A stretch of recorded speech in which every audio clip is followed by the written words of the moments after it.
Hey, the podcast Rabbits is part of a larger fictional universe created by Terry Miles. Spoiler alert, if you have not listened to the first season of Rabbits by Terry Miles, it would be preferable for you to go listen to those 10 episodes first. The Rabbits ARG, alternate reality game, involves finding patterns in the real world that are said to reveal the true nature of reality.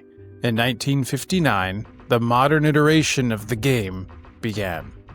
This was retroactively labeled I, or 1. Since then, versions of the game have been labeled with Roman numerals. There have been 9 iterations of the game since then, and the 9th is supposedly running now. It was in 1959 that the term rabbits was first used, a reference to a picture of a rabbit on a poster stating the rules of the game. Hey, welcome to Game Layer, where we explore the science of play and the quest of learning. I am your host, David Colmer. Theme music by Caleb Willits. Welcome down to Game Layer. I play piano. I play chess. I play everything. I play games of my own invention. I'd like to move to the domain of play. If you listen to episode 7 in Game Layer of season 1, you will have heard Benjamin Gardner talking about 2 podcasts. One of them is TANIS by Terry Miles, and the other one is Rabbits. Now, I started listening to these podcasts maybe a couple weeks after he mentioned that, and TANIS was good, but I became addicted to Rabbits. I could not stop listening to Rabbits. I started to send it to all my friends. They started to have concerns. I'm just kidding, they're not concerned, but they should be concerned because I'm legitimately addicted to the show Rabbits. What happened is, do you know how when you get a new CD, like you discover a new band? One of them for me was Radiohead, and then you just get that album, OK Computer, and you listen to nothing but that album. You listen to nothing but that album for an entire year. That is what happened to me with Rabbits. Anyone who I thought would enjoy the show, I shared it with them. One of those people was Jonathan Peters, PhD. I've had him on the show. He was on episode 2, and he talked about motivation. He's certified in the Reese Motivation Profile. So when I mentioned to him off chance last weekend, hey, you want to just talk about season 1 of Rabbits? He just said yes, and just started sending me links to all the research that he had already done on the show, things he had connected. I want to say before we get any further that this episode is riddled with spoilers. So here's your spoiler alert. If you have not listened to the first season of Rabbits by Terry Miles, it would be preferable for you to go listen to those 10 episodes first. Or you don't have to. It's up to you. If you want to listen to this first and then go listen to the first 10 episodes of Rabbits, that's on you. I will point out that this is going to be a multi-episode event. We're going to keep talking about Rabbits on Game Layer for I don't know how many episodes. We'll see what happens. But there's a good chance that it's going to keep going. And here we have Jonathan online. Hey, Jonathan, how's it going? Good. The Rabbits ARG alternate reality game involves finding patterns in the world that are said to reveal the true nature of reality. In 1959, the modern iteration of the game began. This was retroactively labeled as the Roman numeral 1, I, or 1. Since then, versions of the game have been labeled with Roman numerals. There have been 9 iterations of the game since then, and the 9th is supposedly running now. It was in 1959 that the term rabbits was first used, a reference to picture of rabbit on a poster stating that the rules of the game. The rules of the game.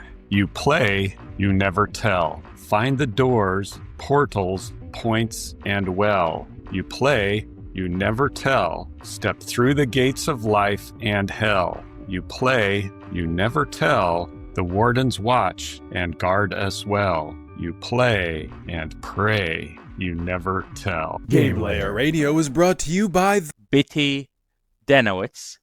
Can we talk about Rabbits by Terry Miles? Maybe season 1-ish? We can talk about rabbits. Are you sure? I mean, we can. I don't know that we should. Yeah. They might be listening. Play the game, but don't tell. You know, in the show, I like how Terry Miles, who wrote it, created this thing called the Public Radio Alliance. So it's a company that I think he just made up. and he Oh. connects all of his different shows together. And I brought that up to you. You said, "Oh, that's such good storytelling." Why is amazing. that good storytelling? Well, for one thing, it's like real life, right? Because everything is connected to something else. So nothing in the Public Radio Alliance lives on an island unto itself. Somehow Rabbits is connected to, what's the other one called? TANIS. TANIS? Yeah, TANIS. So they'll all be connected, which is a couple of things. One, it ensures that people will keep listening to all of them, just like spinoffs get most of the same people that love the original show. Better Call Saul, right? Absolutely. And then also it will get people to listen a second time and a third time, because when they do go to that spinoff, suddenly they're going to realize something from the first one, and then they're going to go back and they're going to listen to it again because they want to make the connections in their brain. And that's awesome. That's that character building. And so that's what I really like bringing this back about this, is because TANIS might build a whole new set of characters, but somewhere in there's a connection to Rabbits. And once you hear it and you find it, there's probably multiple, but at least one. There are. Then you're going to be like, oh shit, I got to go back to Rabbits and listen to this again so that you can make those connections in your brain. Betty is I texted you and I was like, is this real? Because it feels it kind of feels real. That's the question. Which just marks it as such amazing storytelling if you are questioning reality. In the show, there's so many things in it that are real, but metaphysical. Like, they start talking about ley lines or these conspiracy theories. Well, there's a reason. But all of a sudden you can't really tell. Like, you're trying to separate fact from fiction, and it becomes more and more difficult. It does. And that's why I like it so much. Are you going to tell these poor people what Rabbits is even about? They think we'd listen to a show about bunny rabbits. Wow, Betty, this is great. I'm sure our listener will find this very helpful. And I would advise everyone to go to ifyouaskbetty.com to learn more about it. Game Layer.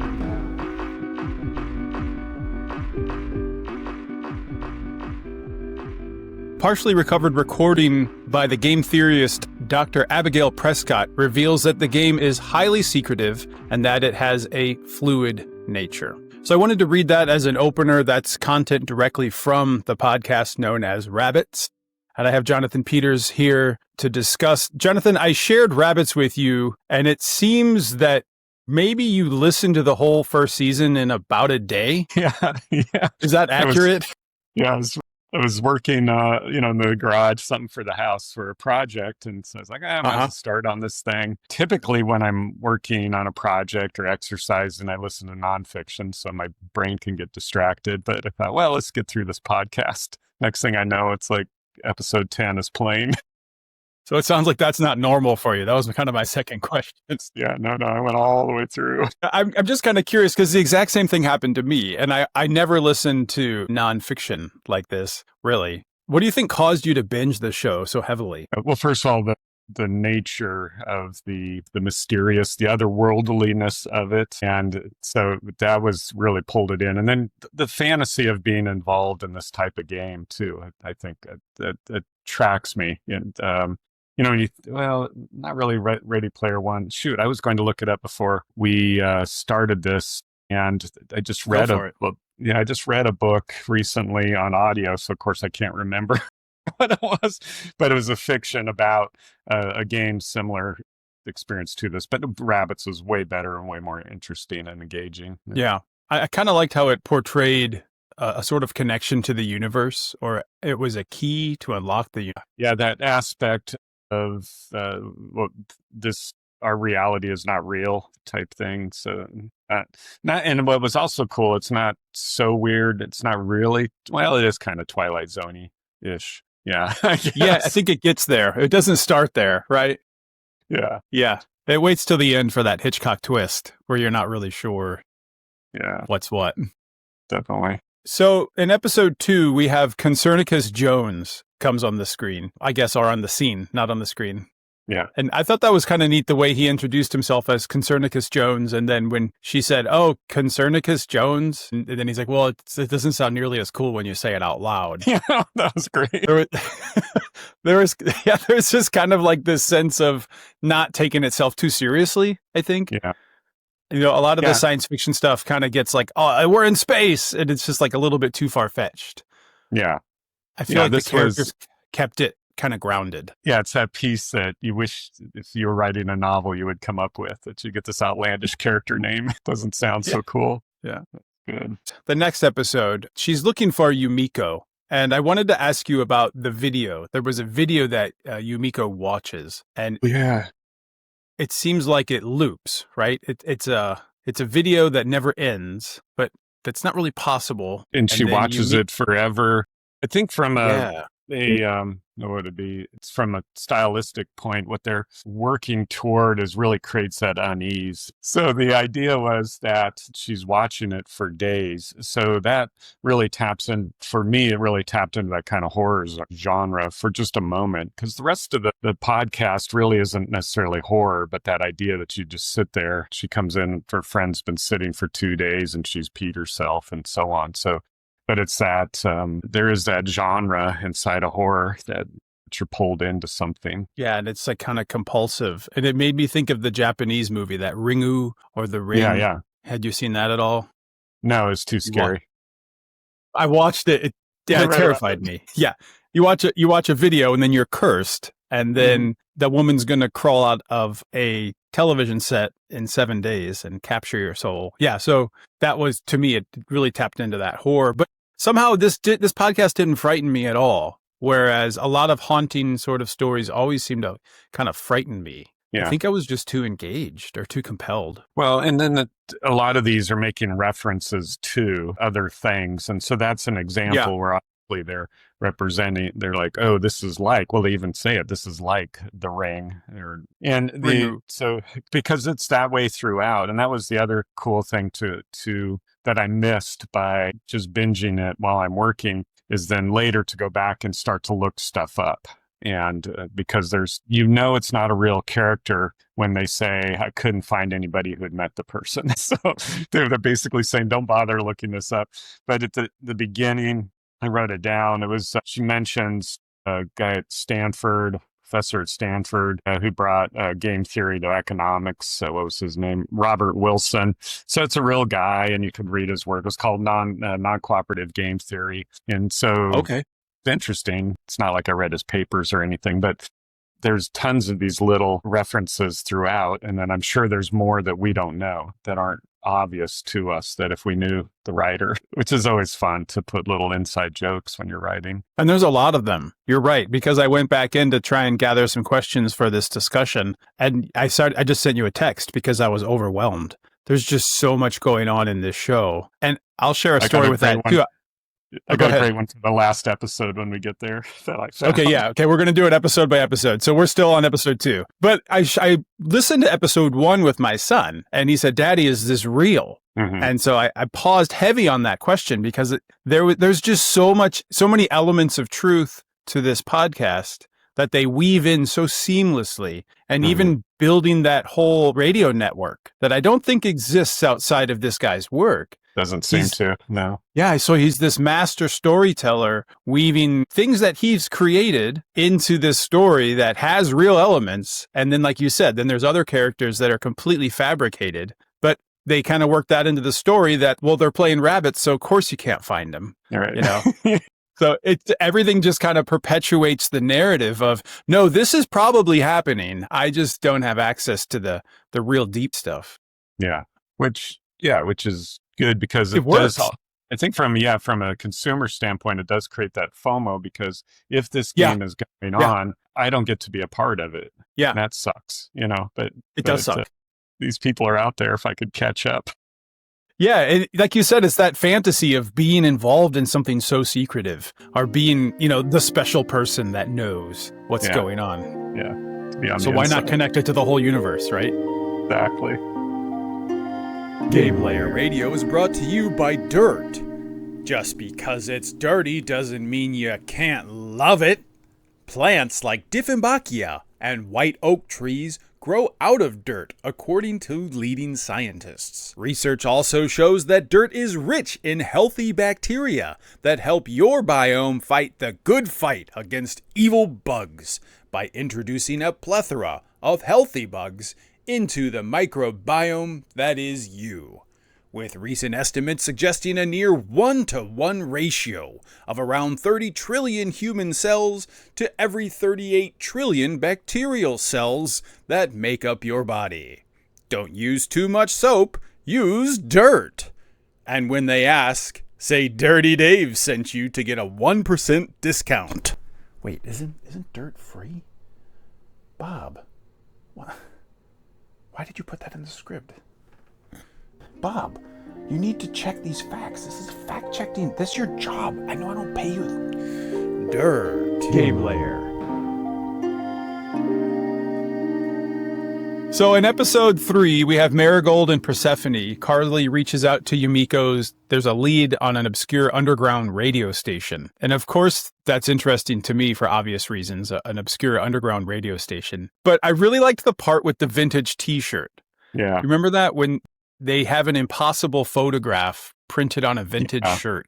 And is this the first time that we really had where they introduced that time may not be I think linear? So. Yeah. Yeah, time's not linear, and it's almost either someone went to like a lot of pain to recreate this image and put it on a torn shirt, or you're right, time is not linear. Yeah. Did you listen to the band? What was it? Red Cross? I didn't listen to it, but I saw a lot of their cover art on the note section. I wouldn't put it on while I was working last night. How was it? It's, I guess techno, probably 90s techno. But that's what I liked about introducing this concept before we even get to the theory, before we get to anything else. It's this impossible picture. And then that creates that mystery as well, that like, wow, what is this? But I want to put a memory tag here for later, because even though she experiences this impossible picture now, she has resistance throughout. The main character has a resistance throughout the rest of this for this kind of dual time thing that's going on. But it was interesting to introduce it here. And that also builds up the believability. Her skepticism makes it more grounded in the real world. She's not just jumping right into metaphysics or into the paranormal. She's like a jaded New Yorker. She's like, nah, whatever. That's not possible, right? That's not possible. Yeah. Yeah. How is this impossible t-shirt possible? So you really hear her struggle with that, right? Yeah. Loved it. Yeah. Really good. So there's also there's another tag there for the outside of time element. And I think it pulls it even further with the idea of a classic modern art. There's a painting that she's always loved. And instead of 2 windows, there's 3 windows. Yeah. Yeah, right? That's right. Yeah. So she's in there. And then again, that adds, this is, the stuff that's like, oh, that's so cool. But it's so subtle, so it's not obvious painting choices, but it always has 2 windows. This painting has 3. And I forgot about that. And somehow someone somewhere knew that painting is very significant to her. So it really starts to enter into this concept that it's the universe doing this. It's not necessarily a person or even a thing. Yeah, it's geared toward her. So she's the only one who would know that this picture is impossible. She's the only one that knows that this work of art is not correct. And she's the only one knows that it's personally significant to her. Yeah. There's really no one else that would know that was important to her in her life. Yeah, we would see it and we'd be like, yeah, whatever. Yeah. I wanted to look it up. I'd see if in my timeline if it's 2. Yeah, I know. And that's where this goes. We need to go find that picture and see which timeline I'm in.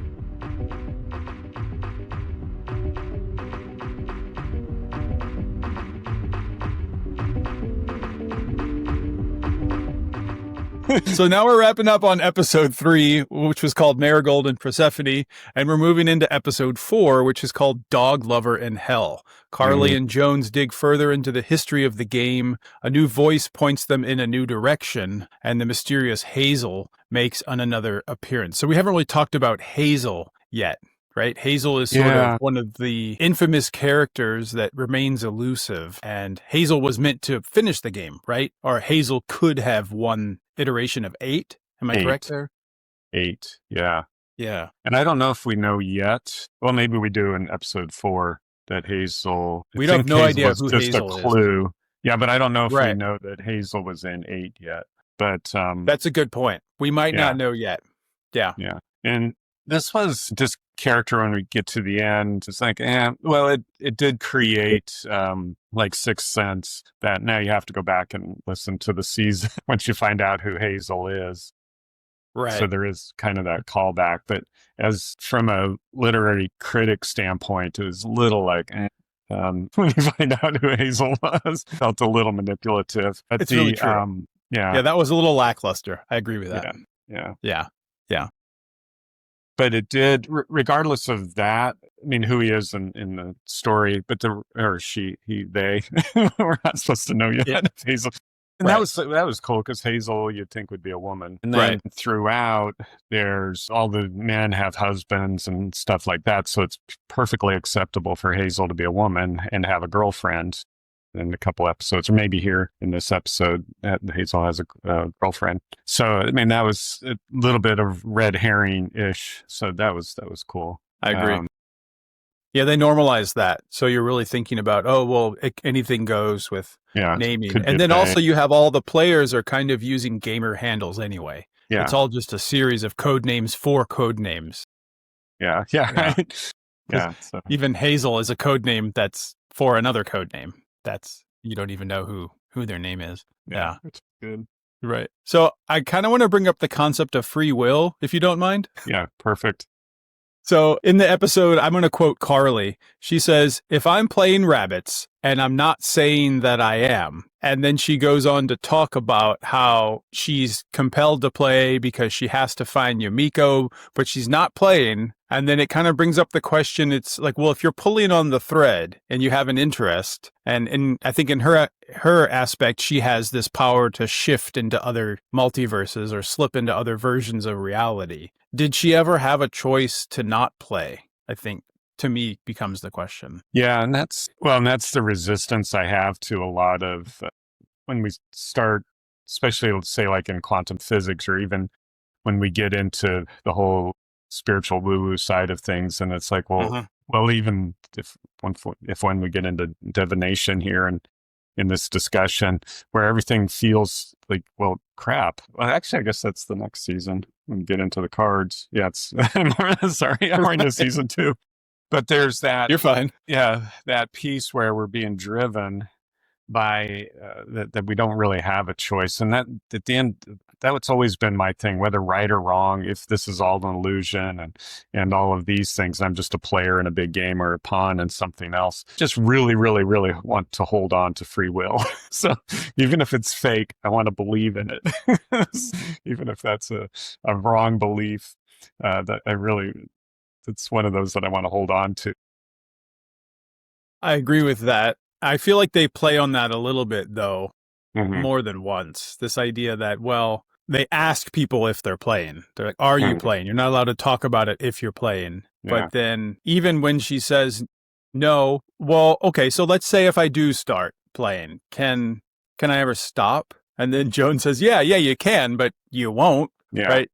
He already knows, like, you're going to get a taste of it, and it's going to be so awesome that you're just going to get sucked back in. Stuck in this lane, yeah.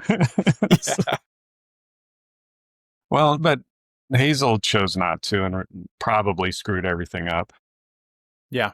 Yeah. That's true. There you go. There's free will in it. There's an argument for free will right there because Hazel stepped back. Yeah. So what did you think about the magician overall when they went into that? Yeah. Dog Lovers from Hell, episode 4. Yeah. So that was also another impossible time thing. So that was our second. So the whole idea of, I don't remember the artist. It wasn't Monet, was it? But anyway. I think it was Monet or Monet. Yeah. Yeah. One of them. And had been dead for hundreds of years before Nazis came along. And so could not have written this thing. And on their website, if you haven't gone, for the listeners, do look up the Rabbits and go to the Rabbits website. They have the picture there. So it's kind of like, oh, okay. But anyway, another timepiece there. But yeah, when going to the magician, that's when it gets real fun for me as well. So I did a re-listen in anticipation for our time here. And I was like, oh, okay, the first part setting up the writer setting up the character, setting up the plot, the story, all the usual. And so he's the first character for me that really started to hook me. So and this is that the whole fantasy of I guess essentially dungeon master for this piece. So he's that person who's involved, sits back, introduces, doesn't really help at all, but kind of points in the direction, and then being mysterious, and then having the games and so on. So it's at this point at the beginning that there's almost a feeling like he might be the game master. I don't think it's till later we figure out that 100%. He's just a dungeon master, but when we first meet him, he feels like he might be a little bit more part of the circle. I thought he was part of the circle of winners. Yeah. It turns out he's not. He just knows everything. He protects the circle. Right. The video games are in his arcade. It's fun. Yeah, I agree. He was definitely a compelling character and someone you would want to be in the story. There seems to be he is like kind of the best of both worlds, where he knows everything. I actually believe there's no way he's playing the game.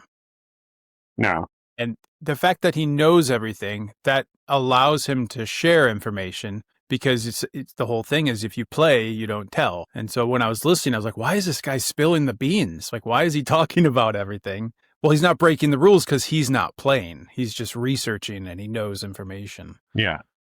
Unlike, what's his name? The billionaire later on. Right. The billionaire later on. Won't give her things. She has to keep playing the game. Yeah, it doesn't work like that. They keep saying magician seems like he doesn't really care if he's got something that he can offer that she can take advantage of, and go ahead. Yeah, he says that. He's helping people along. And I guess what I was moving towards is there's a certain level of safety around him. Like he just feels he has the knowledge and he's safe. And he kind of has the best of both. Well, like I said, the classic Dungeons and Dragon role, being the dungeon masters there with the rule book, eventually making sure that play stays inside the rails, allowing everybody to go ahead and do what they're going to do. Yeah, and so it's a great role. Yeah, I hadn't really thought through all the way that for him, because he's always around, sort of. Right. Yeah. Yeah, in this season. And it's a good analogy, I think. Yeah, that's a good analogy as a dungeon master, because that's exactly what he's doing. Yeah. Not a player, not involved. Just the characters. Right. Knows previous winners, if I remember correctly.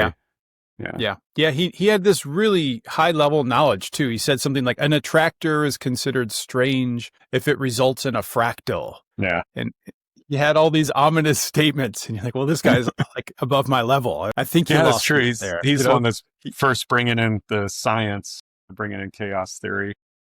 Yeah, really grandiose statements about chaos theory and string theory. It's like, well, fractals. Yeah, I think I missed that class. Well, it was part of I don't know how to do that math. Yeah, when I was working on my dissertation, that's when chaos theory was, and so it was really influential on my studies at the time.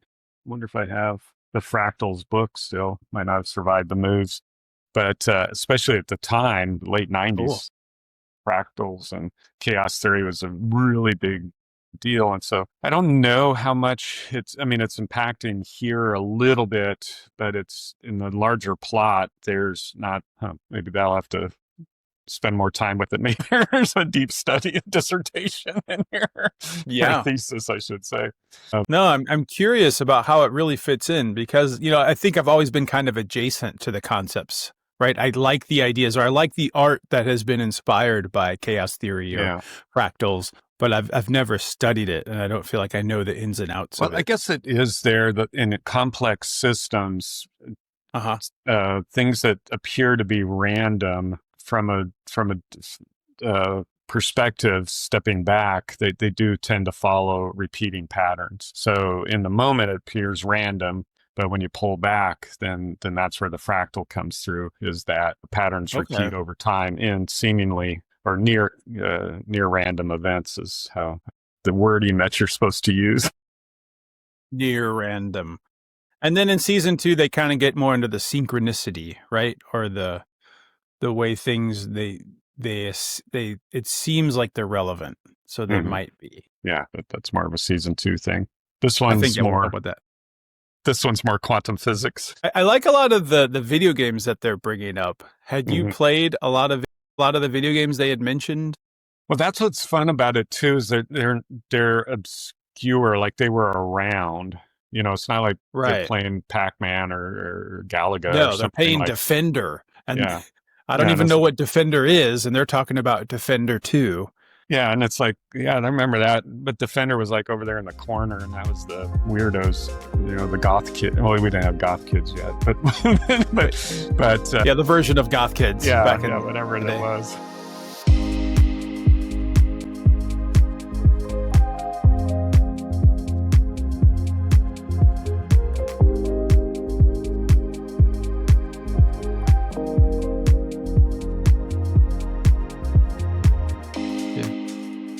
Simply faced black, wearing black, and The they're the weirdos. ones that play Defender. Yeah, cool. The games Black around Sabbath here. fans. Yeah, there you go. Yeah, perfect. Taking it back. Yeah.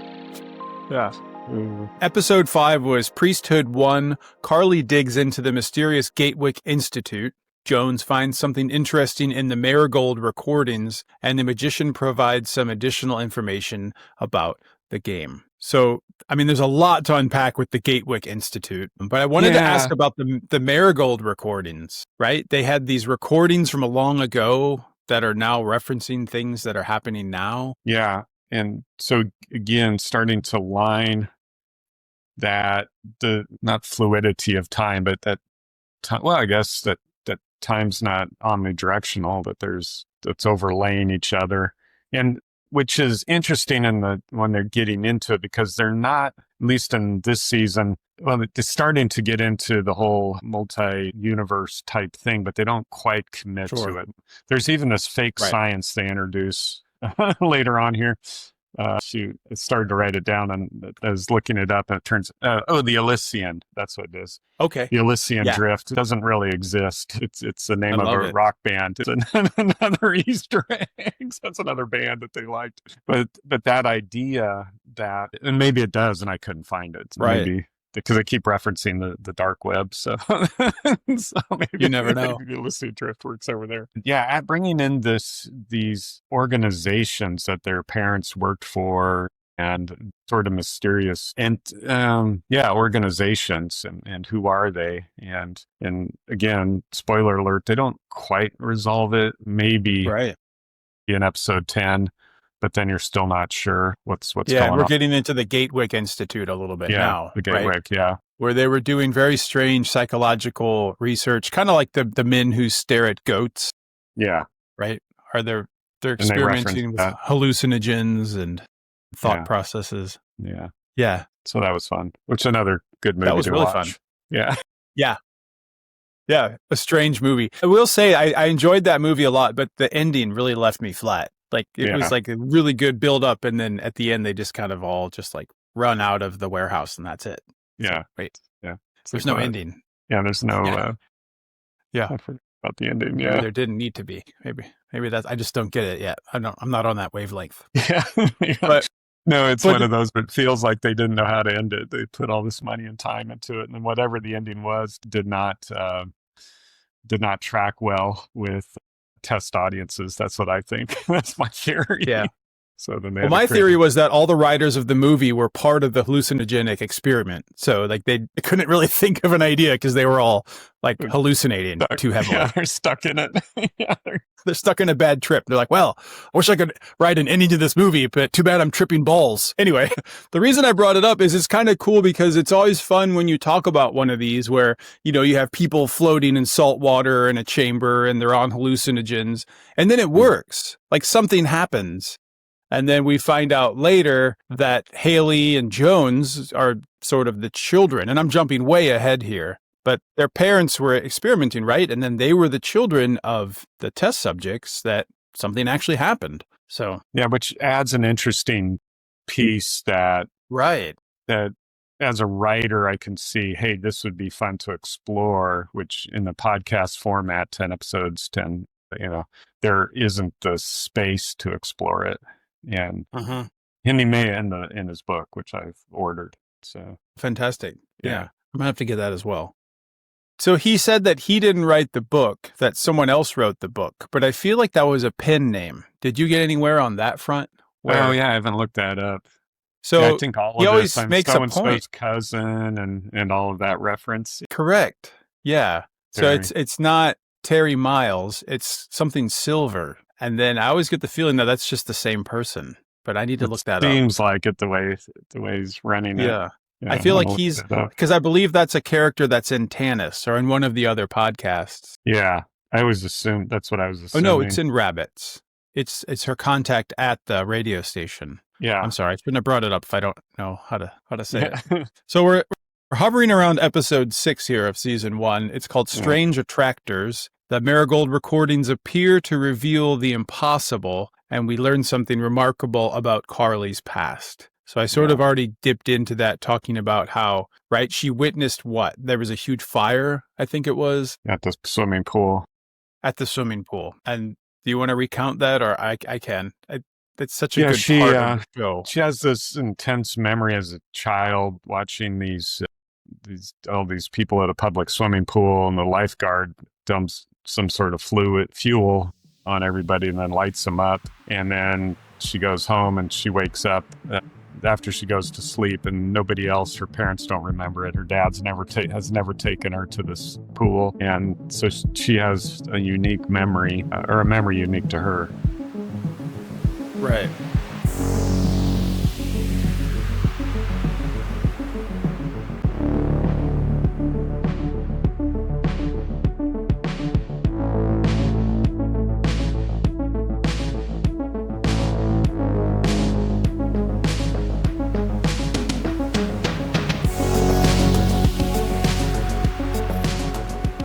So that's introducing the slipping. I don't know where they're slipping between. Is the explanation here in this? No, I think it just it comes explores later. it.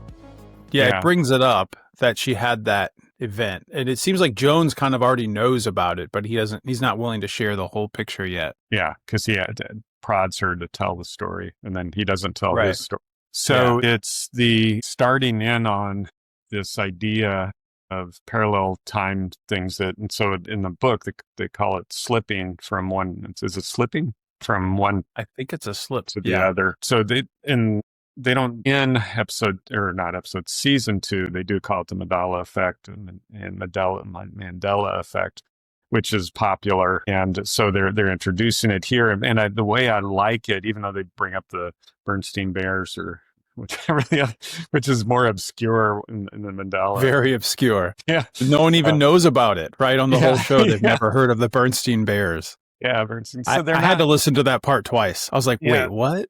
I thought the only I missed something. I know about it is because of studying the Mandela effect and, the popular piece of it. I'm not trying to make it sound like I did it from an academic standpoint. But I appreciate that they're doing it, introducing so subtly this idea that of just think parallel times, things that are going on, and the idea that certain these, in this case, kids in trauma have moved over. So the trauma of watching all these families burned just moved her. Their idea is then it moved her to a different timeline where that didn't exist. And so it's an interesting idea, interesting concept. And a lot of people from a pop science thing, they like to go around and collect these memories that people have that are different from the rest of us. Yeah, and I agree with that.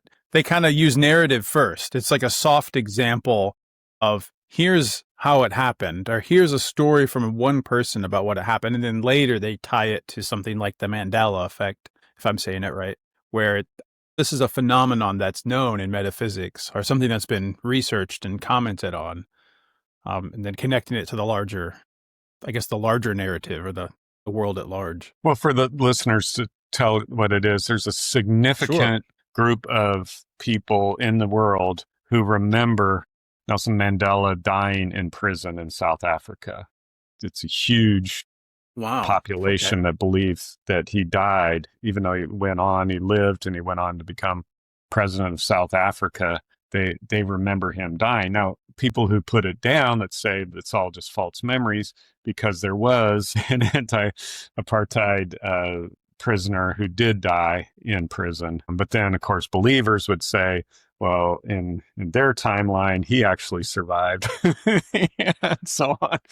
So that's why it's called the Mandela effect. And it's a large population that remember him dying, even though it was very, very his release in my timeline. It was a very significant, for those of us who are alive when he was released, that was significant. When he became president, that was very significant. And these folks don't even have a memory of that. And by the way, we're talking about people who were alive at that time. It wasn't like they just read about it. It's not theoretical.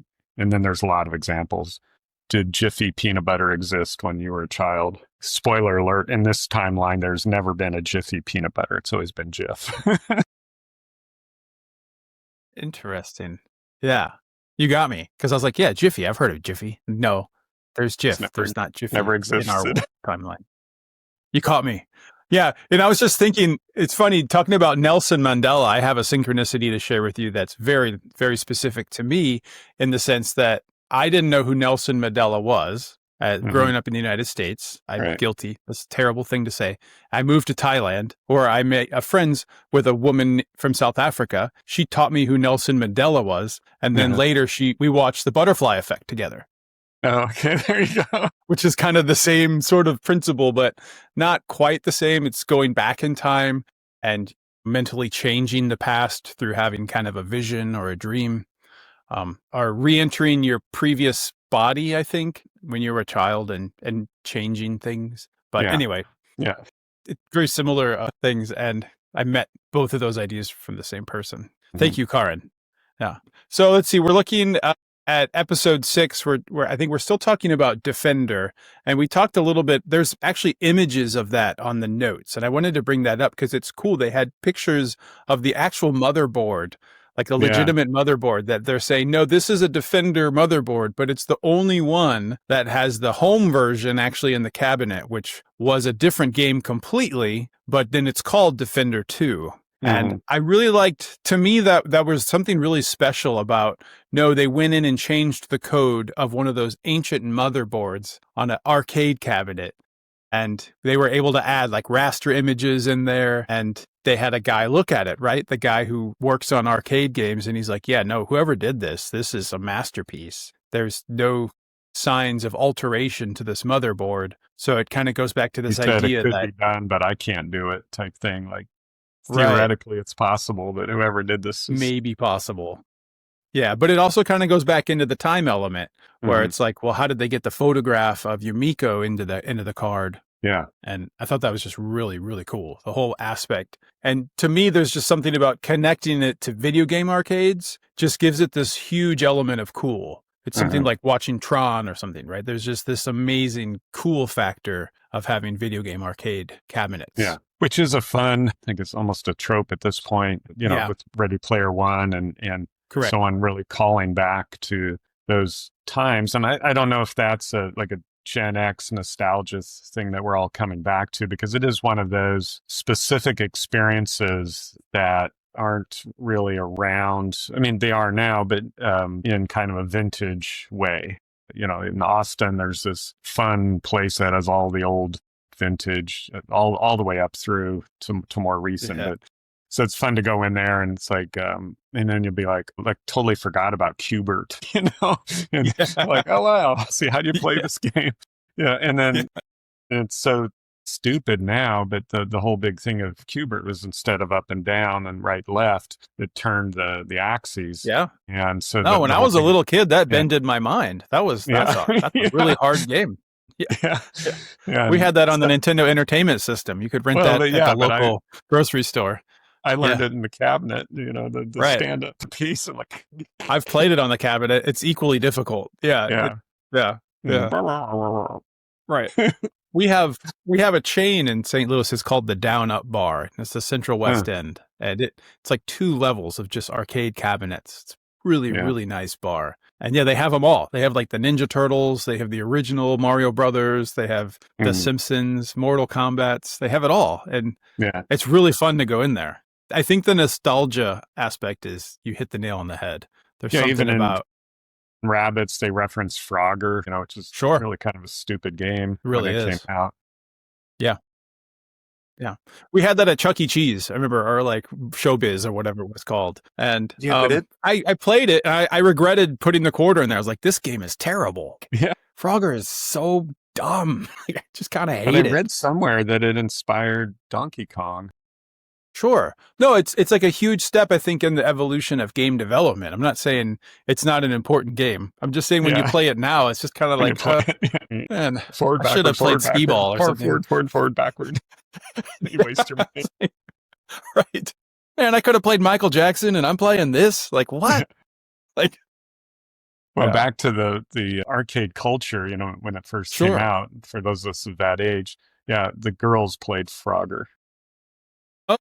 maybe the that's guys- part of it. The Yeah. guys are over here playing the Space Invaders and all those. Right. The girls played Pac-Man. I'm not a male chauvinist, and I sort of identify as a lesbian, sort of, because it's like I like women, but I'm not like a macho man. But yeah, Yeah. Frogger, no. Yeah. Yeah. Can't do it. It's interesting. So talking about arcade culture, we're on episode 7 and it's called Arcadia. So that's Arcadia. actually a really good segue. Carly finds something while playing a game. Harper and Carly meet an eccentric do-it-yourselfer Spook. Carly and Jones visit Arcadia and Marigold has another message. So this is when they went far north to Alaska. Am I correct Yeah. there? Yeah. It What was a did leap. you make of that? Finding the ring of old cars, and it wasn't Yeah. there that stone. There was a stone in the middle. Which I believe actually exists. I remember hearing about it years ago when I was up in Reno. There's this Okay. weird car thing, which is odd because cars are extremely valuable in Reno because you can't drive there. If everything has to come up on the ferry. So it's from a writer's perspective, I think it's an homage to an experience and sort of this weird mystery. But from a reader's perspective or listener's perspective, this huge jump that now we're going to Alaska and back in what? Yeah, maybe Reno's in 10 Nevada, right? Am I wrong? You're talking about Reno, Nevada, right? No. Arcadia up in Juneau, Alaska. You said Juneau. Okay, sorry. Yeah. If I said Reno, then that was a different timeline. That must have been it. But Yeah. Juneau, in Alaska, you can't Okay. you can't drive to it because it's land there's just no roads in. So how did all Okay. these cars, or I shouldn't say how they get there. We know they came by ferry, but it'd be extremely expensive to just junk all these cars out in the middle of nowhere. So I never saw it. So there's I a just- significance there I wasn't aware of. Yeah. Yeah. Okay. But again, it's like several of the references, and so hopefully we'll do this for season 2. So there's some very specific ones that are in Nevada that it's like, crap, I've been in that right where the the cave is supposed to be and stuff. So because of that experience, then I know, and then like I said, I heard about this thing in Juneau. I didn't know it had a weird spiritual thing, whatever that stone was or whatever they found, that artifact. I didn't know anything about that. I just remember there's this Right.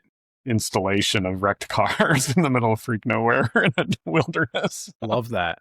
Yeah. From what I recall, though, the stone moves around, right? Because Mhm. Arcadia is sort of wherever this mystical stone is. Yeah. And I don't recall the name of it right now. It had So it might- had a very specific It might be name. one of those, so you don't go looking for it, because there's been novels like this in the past, and then everybody descends on a space looking for an artifact, and then the local residents have to put up with, with all these fans digging through their garbage and stuff. Which, well, I'll just say it here because we'll say it again. So Picture Canyon, I believe this is in season 2, I believe is cut off from the public right now. I believe it's a conservation area. At least when I lived out there, they were threatening to cordon it off. That's awesome. They keep out the fringers or the fringe people.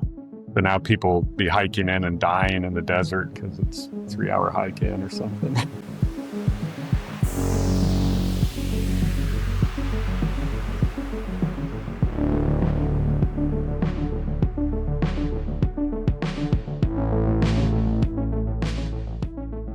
responsible. Right. I just found it was odd, the whole Alaska piece. And then they got up there and back so quickly. But again, the format is it's a podcast staying under under 50 minutes broadcast time. So there's a lot to cover in this episode in a short time to start building toward the end. So, because we got 3 more episodes to the ending. So this is typical, like on a Netflix type show. There's the setup. It's usually season 7 or 8 in a 10 episode. I mean, episode 7 or 8 in a 10 episode, where you have to set everything up and then do a mad dash to the ending. And so that's what this feels like to me. There's so much going on that, again, something I re-listened to that episode in anticipation for here, because I was like, okay, what do we do? There's a lot. Yeah, and I was just thinking, what is this DIY spook? Was that guy who he's in his apartment and he has all those computer monitors hooked up and he can listen to all parts of the city? Yeah. Or what's happening in this episode? Is that the recording guy? Yeah. I think that. Yeah. She sends a recording too. That was really, really interesting because he's just like a fan. He's almost just a Rabbits fan. But he has in the whole back room of his warehouse, the whole wall is covered with monitors. And he has basically this elaborate system of computers that are foreshadowing AI, right? They're kind of just analyzing all of this audio, looking for anomalies. Yeah. So and he's not even playing Rabbits. He's just a guy who's a fan. Guy.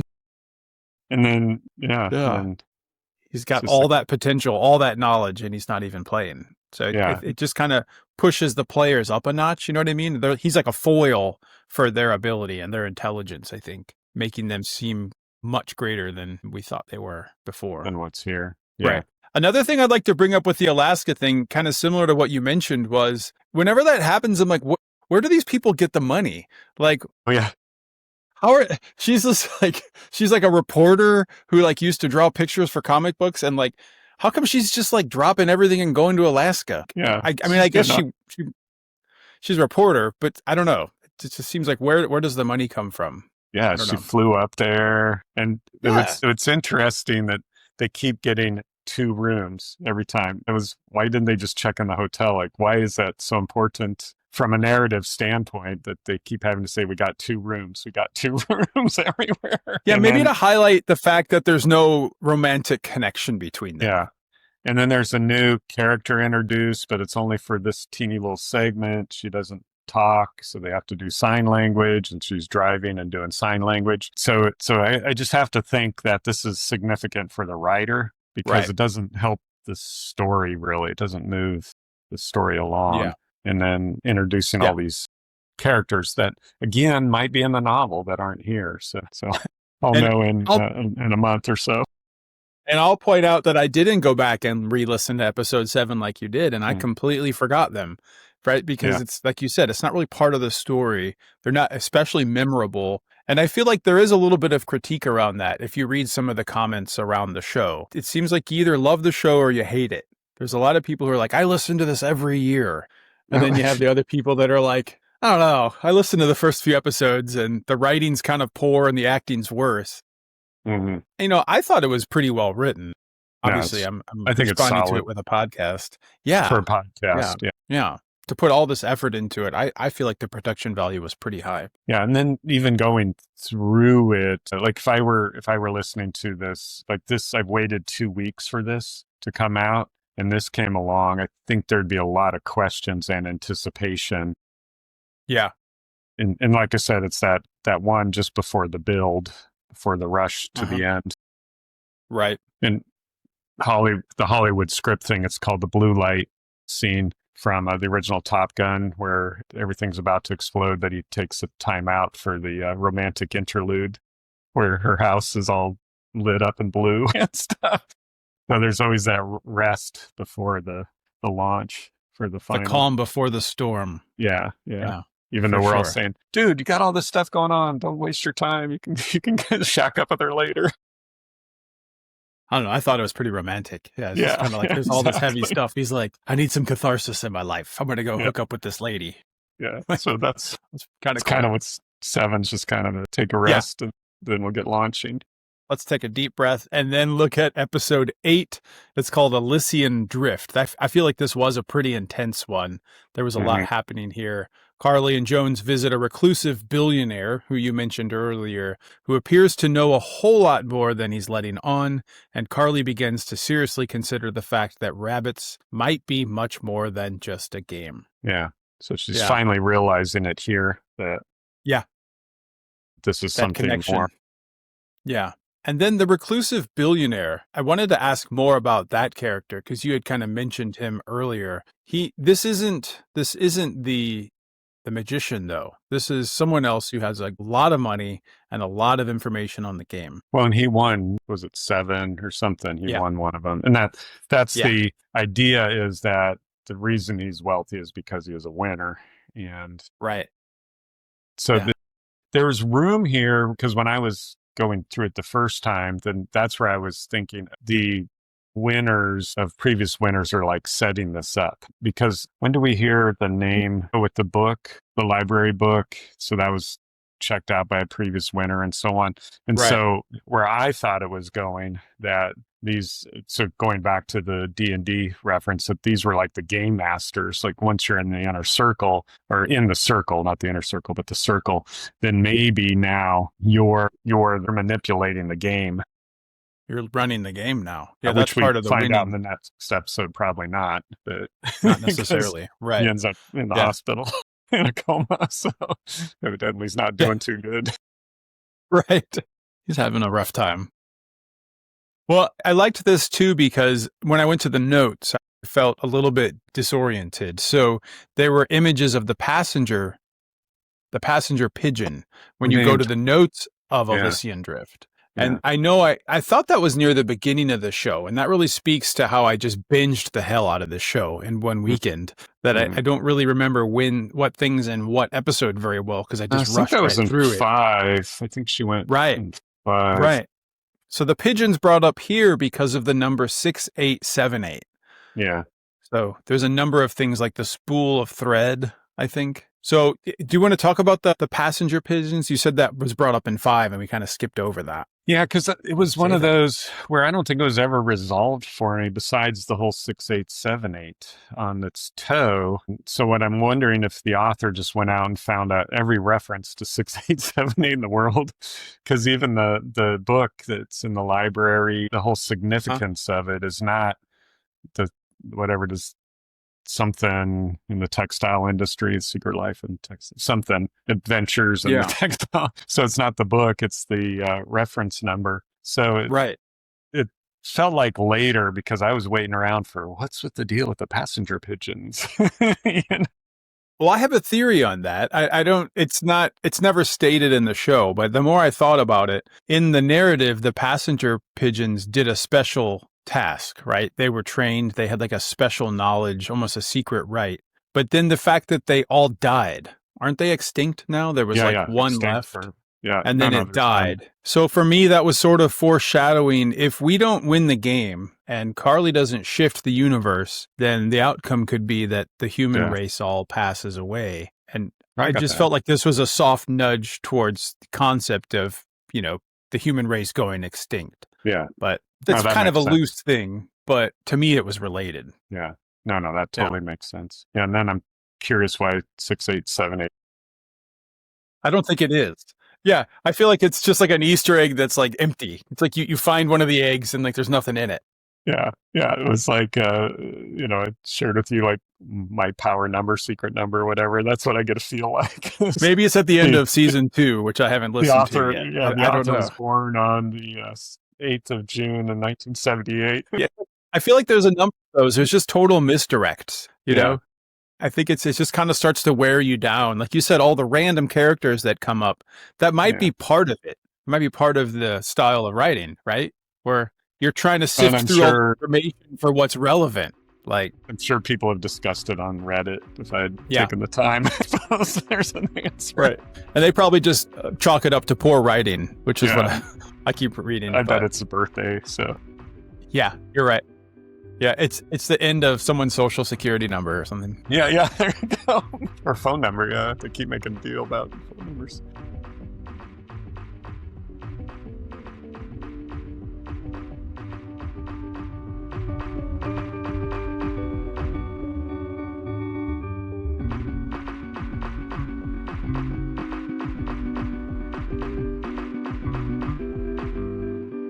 Yeah. Shoot. I feel like we're kind of getting closer to something called the signposts too, right? Where we're looking at this Yeah. number 6878, and the point really is that there's a coincidence here to show that you're on track, Yeah. right? And Which is a big, which is important, like in game design too. It's a huge mechanic of signposting. So especially in an open game such as this, so it's the way to draw players toward something. So using like an RPG, especially a large open field, or what was the original something that I had written down earlier, that really without signposting, then players can get lost. And so that's where this 6878 comes in, and that's why we keep. And what's cool about it, in the that this doesn't really mean anything, what's cool about it from a novel's perspective is to create something that really doesn't have any meaning in and of itself, except that it's a signpost. yeah, that in itself makes it relevant. Yeah, it's not like 42 or something. It's in and of itself. It's just a four numbers. Is that the answer to the meaning of life? Yeah. Love it. I was driving over the weekend to central Missouri, and I was going to a place called the Resurgence, where there's a bunch of sinkholes and water falls into them, and then it pumps it out through the side of a cliff. That's completely irrelevant. But when I was driving down, I saw my birthday on the side of the road, because it was the address of the house. And it just like kind of jumped out and bit me. And I feel like that's because I was listening to this show. The concept that you need to be aware of these things. You need to listen to them. You need to add value to them. And then you'll be put on this path that's leading to like kind of a higher, I don't know what to say, higher energy or a higher awareness. And that's where I think the faith of this all comes in. And it starts to go into more of the wooey kind of religious things, or spiritual things you were talking about earlier. But I also really like it. I feel like I had a phase where I lived like that, when I was younger in college, where it's like, if you start connecting dots and finding meaning in things, it just enriches your life. It enriches your experience, whether it's real or not. It just makes things a little bit heightened, a little bit more fun. Does that resonate with you, or am I just going way too out there for you? No, especially when we're younger, or at least in my case. And because looking at this and talking through this, I can imagine in my 20s, I would have been way more trippy on this than I am at this stage of life. Like, wow. Same. And but yeah, when you say that everything had significance and meaning, and I think the difference now is I'm probably not the center of the universe like I was. Well, there's that. Everything needs to be working for me, toward me. Yeah. No, I think that's a good point, right? Yeah. And do you have to be the center of the universe for everything to have meaning to you also, right? There's a double side to that, maybe. Yeah. It doesn't have to be complete narcissism. If I'm looking at my experience and looking at all the signposts that are just my experience, to me, I like to be in that vein where this is enriching my life. And I feel like I'm kind of tapping into maybe part of the point that I'm trying to make with this show Game Layer, and the sense that it's always there. The game layer is always there. It's, do you want to tap into it or not? Do you want to find joy in this moment and have a holy moment? Or do you want to just sit and do your taxes, or just sit and balance your checkbook and life sucks and everything's gray? I think we have that choice in every moment of everything we do. Maybe you do your checkbook with a colored pen, or you use different colored pens and you just like that. There's no actual real value to that, to using a glitter pen. Yeah. But, if it makes you happy, if you like telling people that you're a man who considers himself to be a lesbian, if that's fun for you, then just do it. Go for it. Like, what the hell? Yeah. So I kind of went on a tangent there, but I feel like I like that concept of, no, I'm going to not postpone joy. I'm going to not make sense. I'm going to listen to the talking heads, and life's going to be better. Well, and on the signposting then too is finding that way of finding that way, or instead of getting caught in the details, then put your eyes up to find the signposts, so that we're not just doing the checkbook, and then we totally missed the signpost. Well, I say I'm just driving out in central Missouri. I can go back to that story where we went to the resurgence. It's a weird geological anomaly. It's rare that it happens, but there's one in central Missouri. We went there years ago in the middle of the winter, and the whole cliff was covered with ice because that water that goes into the earth gets pumped back up, and then there's just this seeping of water constantly. So we went there, and then we kind of lost it. It's kind of like we got busy with life. We had kids, and my wife's like, I want to go to that place, and I couldn't find it. And so it was just like, yeah, I can't find it. Let's just go, continue with our life. So I feel like now that I'm back into this idea of following signposts, I'm like, no, let's find that place. So I did some research. I actually found the place and we drove there. So then seeing my birthday on someone's mailbox, it was like, no, I'm on track. Yeah, it's a sign. So this idea that, there's a sign, my birthday is on that mailbox, that's connected to me. I'm on the right path. That's this idea that there's this synchronicity that I'm building up energy and I'm moving better to the better version of myself. Yeah. And how cool it would have been if there was an Elysian drift and it no longer exists. That would have been great. Yeah. Actually, we went there and it was absolute crap. So it was like, because it was it's the middle of summer. It's there, but so it wasn't covered in ice, right? We went there. My daughter got bit by mosquitoes and everyone got scratched with all these weeds that weren't there in the winter. So it was a completely different experience. Yeah. And then we're like, well, let's just go drive to a river we know about. And we had a phenomenal time there. So yeah, I don't know. It's things connect, right? And I think that's the idea of signposts is you don't just stop, you keep going. And I'm definitely getting into season 2 with the way cards here. So we'll talk about that later, right? We'll film another one for that one. That's the one I like better. Yeah, I'm with you. Let's get a group together for that one. We'll get several people. Yeah, definitely. Yeah. Episode 9 now. Episode 9 now. Episode 9 now. We're talking about episode 9 now. It's actually called Hazel. So in this episode, Carly and Jones dig further into the mysterious Gatwick Institute, and another conversation with Alan Scarpio reveals more about the game and the enigmatic figure known as Hazel. I want to say Alan Scarpio is that billionaire we talked about earlier. Yeah, or am I was wrong? looking for his name earlier. That's the billionaire. Okay. Yeah. Yeah, and I think I like that character more and more the more I think about him. He's a billionaire that knows a lot about rabbits, and he's almost a previous winner, right? So he's like a step up from the magician, right? He knows a lot. He's loaded. He has that safety. Well, and then he's the one dungeon. that, because he has the answers. He does not say it in episode 9. He says it earlier, but it's like it doesn't. Oh, maybe it is 9. Yeah, he says it doesn't work that way. You have to figure it out yourself. Yeah, because it's in reference to who Hazel is. Yeah, because he sets up the discovery of Hazel in this episode. Right. That's what it is. And Yeah. he knows. And then that's where listening to this again, then it makes sense. His relationship to another character, why he says, I'll only meet with you alone, because he knows all along who Hazel is. And yeah, so that was cool. It's really cool. Yeah, it was a good episode, and I like this one. Yeah. I feel like this is where we get more information on the Gatwick Institute, and we really find out that this is how the result happened to the offspring of the test subjects. Yeah. Right. Which they reference earlier, or it's a theory earlier, but it seems more so here. Yeah. Yeah. Cycled back on that. Yeah, they really dig into it here and kind of explore the meaning of it. Yeah, I wonder, again, curious from a writer's perspective. Right. Yeah, definitely. All right. And then we're moving up closer. We're getting closer and closer to the lighthouse. And we're here at episode 10. And how did you like how that was delivered? Was that a nice surprise for you when we find out what the lighthouse liked is? it.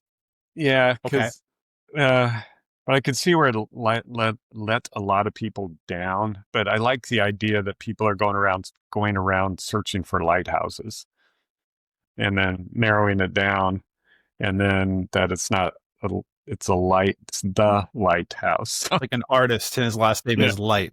Yeah. And so it was like, oh, that's an interesting twist. I mean, I don't know how I feel about the whole ending and everything, but the to have that mystery of we've been looking this way. And again, if this were a novel, not episodic like it is, and then the limitations of podcasting and so on, I can imagine this constant search for lighthouses and which lighthouse. And in fact, in the notes on their website, they have all these different lighthouses and the different steps. That's what I was going to say. There's all these pictures of lighthouses. Yeah, from the boat dock to here, I could see this being like if you're if you're actually in the game, how much time you would waste on going to lighthouses and counting steps. Right. So that was interesting. And then being a kind of like a eyes wide shut type party and stuff like that. It was kind of weird. Yeah, really weird. All the masquerades, all the different hats, the different masks. And then it was almost like you said, like the ending was a little bit maybe taboo or a little over the top with Yumiko wearing a rabbit's mask. Yeah. I felt like it was just kind of perfect. It just was like almost a little bit too beautiful. Yeah. Or over romanticized. I don't know what your feelings were. She's alive. Yeah. Doesn't remember anything. She doesn't remember anything. Right. So I looked up, I thought, well, who's this? What was his first name? Arthur Light. And the only thing I could find about him is he's a bit character in not the Marvel, what's the other one? Batman and Superman. The DC comics? DC Comics, yeah. So he's villain inside of there. That's his whole thing is light, so he can wrap light around him to become invisible, and he can do all this stuff with light and stuff like that. So somebody's way into DC Comics and choosing there is, as far as I can find, there's no Arthur Light that's an architect in Canada. So anyway, it was kind of another, I imagine, another homage to that. Yeah. The show really did a good job of tying a lot of different types of pop culture together. Yeah. Right. I think everyone maybe thinks sometimes he tried a little bit too hard, or it was a bit of a stretch, but I do like that. I like how it weaves in like real people with a lot of references from pop culture. Yeah. And I imagine, I haven't taken the time, but all the stuff about that island, imagine it's important to the author. So on. So it was kind of cool. But but it wrapped, I guess, the way in a good way, like we could wrap it all up from being drugged or whatever. So it could be this, or perhaps it's this other piece out there. And I think that's probably where it needs to go. Especially if he didn't know that there would be a season 2. Right. Needs a finale. It needs a wrap that's rational with, maybe it's not. Yeah. And I was just wondering if that happened in season 2 or at the end of season 1. I feel like part of it happened at the end of season 1, but that was a question I sort of had. Is the universe sort of covering up what happened to protect the concept of the game? Is that why you think all of the hallucinogens were introduced and all of a sudden the Gatwick Institute is not it's just a game experiment? It's just a game company. Yeah, they used to do LARPs and now they're doing whatever, VR or something like that. Right. So it's kind of that, this goes back 100 years when I taught creative writing, and there was all of us have told the story, written the story, the fictional story that ends, and then I woke up, or then the character woke up. So it's something in our development that towards the end of puberty, so right around 18, we all write this story that it had all been a dream type story. Wow. And because it drove me nuts, because I was teaching, his first year course and creative writing. And everyone's writing that story. I'd just start, you'd be like 3 paragraphs and you're like, oh my God, it's going to say, and then they woke up. It had all been a dream. Because, I'm sure, well, I'm not sure. I am sure that I wrote that same story. Right. But what you're alluding to is the idea that it needs to be covered up so that we can start this version of the game needs to wrap and then because there's those gaps between games that are significant. And so for whatever reason this is, which we don't know, it's a mystery, but we feel like that the reason for this is almost kind of, wasn't Inceptions. It was another movie came out about the same time about that the idea was there were these kind of watchers that were always making sure the universe was put into place. So it's that kind of thing where this reset that this timeline gets off and this game puts it back into place so that if it doesn't go all nicely together, then therefore they didn't do their job. And that was a reference through all of this was that at the game 9, everything was off and they needed to get it back together. So that the ending does tag in to say, we got the world back together the way it needs to be. Yeah, and the wardens have a lot of heavy lifting, right? The people in gray have a lot of work to do. Because something's off. And then at the end of season 1, we believe that Carly has won level 9, that we got everything back into place. Yeah. But then at the beginning of season 2, we're not so sure if that really happened. Yeah. I'm critical of that, but anyway, that's for another season. That's for another episode. Right? Yeah. But why not? Yeah. Why not let her run a victory lap? So, yeah. And that's a good question. I feel like I need more closure on that. And that kind of bothered me when season 2 starts to open. But like we said, let's talk about that on another episode. Yeah. But that's where the ending was the right ending. Mm-hmm. Yeah. Yeah. Season 1 ended pretty well. But I feel like there was a lot of harsh criticism online that I read about. But overall, I thought it was a pretty good ending for... Well, I think I didn't 10 episodes. Dive into the criticism. I imagine that I didn't read a lot of it, but to me, it felt like it was just because it was so successful. And then if it had not been, it would not have gotten the criticism, you know? So it's those people who like to rain on someone else's parade. And it's like, well, if you could do better, why aren't you producing a top level podcast with number 1 views? Well, it's interesting because the show is kind of compared to Lost. It's creative in the same ways that the television series Lost was. Then that was also the ending of that was also harshly criticized. Yeah. And they were kind of similar. It was just, let's just wrap it up with purgatory, or let's just wrap it up with, she reached the lighthouse. Like, why not? I don't know. Like, why not? Yeah. Great. Know. Cool. Yeah. Well, this has been really fun. Thanks so much for joining me this afternoon for recording this episode of Game Layer. Jonathan, appreciate your time. Always fun. Yeah. Looking I've had you on a previous episode. Go back and listen to episode 2 if you haven't already, and you'll get to know Jonathan a little bit better. I don't need to ask you the standard questions because we've already done that. But that'd be different in this timeline. Yeah, so in this timeline, what game could you not live without if you had only one game to play for the rest of your life? It was Othello last time we recorded, but you might have slipped by now. No, it'll be number 9. It'll be the rabbits. Yeah, I'm definitely addicted. There's a thing. I'm kind of not looking forward to when I run out of episodes. Yeah. Yeah, it's not fun. I did. Yeah, and you'll see there's season 3 up there, but it isn't. There's no season 3. I was disappointed. That's funny. Yeah, I'm sure that was intentional. Well, great. Love it. Thanks so much for your time. I don't want to hold you any longer than I have to. And thanks again. I'll see you when you see me. Okay. All right.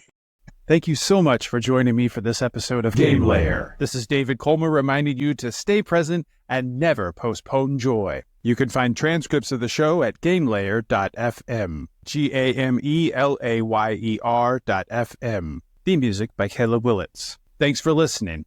Now go, play. I play chess. I play Scrabble. I play faute. I play everything. Hide and seek with my kids. I play the piano. I play board games. I play guitar. I smash it on the pitch. I play chess. I play Othello. I play all the Marios. I play Success Strategist. I play Street Fighter. Final Fantasy.